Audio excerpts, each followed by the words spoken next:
এই যে স্টানোক্লাভিকুলার জয়েন্ট, এটা হচ্ছে ক্লাভিকলের মিডল 1/3, এইটুকুর এই যে অ্যাপেক্স 2.5 সেন্টিমিটার দূরে এখানে অ্যাপেক্স। তারপর পরেরটা এই যে স্টার্নাল অ্যাঙ্গেলে।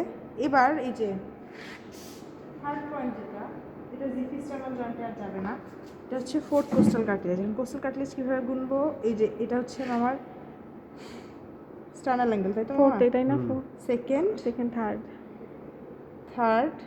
আমার ফোর্থ দেখেন, ঠিক আছে?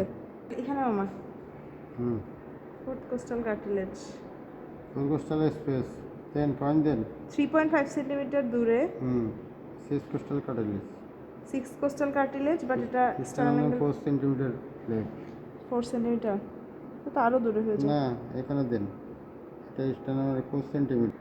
দেখি আমার একটু যোগ করে দেখি।